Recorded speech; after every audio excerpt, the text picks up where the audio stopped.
फैजाबाद जिले की एक रात की बात। वहाँ के घाट रेलवे स्टेशन में कई सारे ऑटो ड्राइवर खड़े थे। सभी सवारी आते ही एक एक करके उन्हें बिठाते और चले जाते। जैसी ही रात ज़्यादा होने लगी, ज़्यादातर ड्राइवर अपने घर को चले गए। उसी रात दुर्गेश ऑटो ड्राइवर भी घाट रेलवे स्टेशन पर था। वो भी दूसरे ड्राइवरों की तरह घर जाने ही वाला था। तभी उसे याद आया कि एक पैसेंजर ट्रेन आने वाली है। दुर्गेश और 3-4 ऑटो चालक उसी पैसेंजर ट्रेन के इंतज़ार में रुक गए। तभी ज़ोर ज़ोर से बारिश होने लग गई। रात तो थे ही, लेकिन बादलों की वजह से चांद की रोशनी भी नज़र नहीं आ रही थी। बादल गरजते और बिजली चमकती तो कुछ उजाला नज़र आता, वरना अमावस्या से भी ज़्यादा काली रात हो गई थी। कुछ ही देर में पैसेंजर ट्रेन आई। दुर्गेश को ट्रेन से एक खूबसूरत सी लड़की उतरती हुई दिखी, जिसके कंधे पर एक बैग और हाथ में एक सूटकेस था। वो लड़की सीधे दुर्गेश के पास गई और कहने लगी कि मुझे रामपुर जाना है। दुर्गेश ने कहा कि अभी बहुत रात हो गई है, इसलिए 700 रुपये किराया लगेगा। अगर आप सुबह जाएंगी तो मैं 200 रुपये में ही छोड़ दूंगा। लड़की ने जवाब दिया, मुझे अभी जाना है, आप ले चलिए, मैं पैसे दे दूंगी। दुर्गेश ने कहा, मैडम आप पहले पैसे दे दीजिए, मैं आपको सही सलामत घर तक छोड़ दूंगा।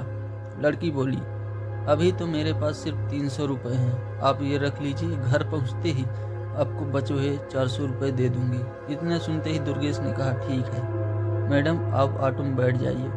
कुछ ही देर में दुर्गेश ने उस लड़की को उसके घर पहुंचा दिया। वो लड़की ऑटो से उतरी और घर के अंदर चली गई। दुर्गेश अपने 400 रुपये के इंतजार में खड़ा रहा।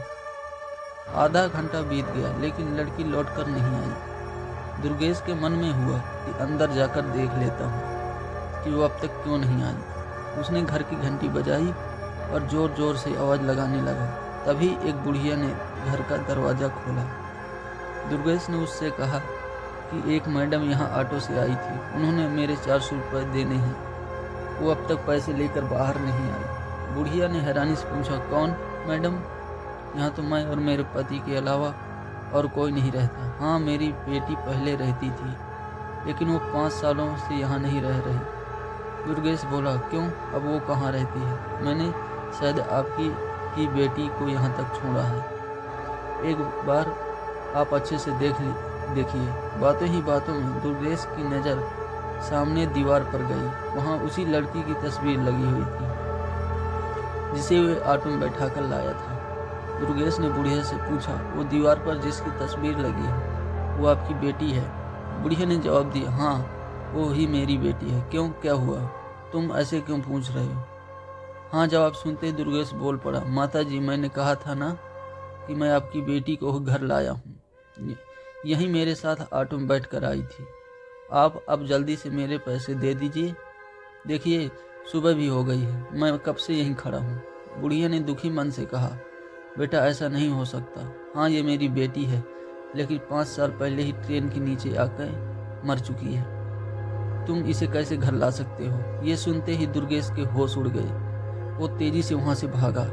जैसे ही वो ऑटो के पास पहुँचा, देखा कि उसकी सीट में 400 रुपये रखे हुए थे। उसने वो पैसे भगवान के सामने रखे और मंत्र का जाप करते हुए और आगे बढ़ गया। उसके मन में हुआ कि आज तो सवारी बैठाने और पैसेंजर ट्रेन के लालच में मेरी जान जाते जाते बची। उस दिन से दुर्गेश ने रात को ऑटो चलाना ही बंद कर दिया।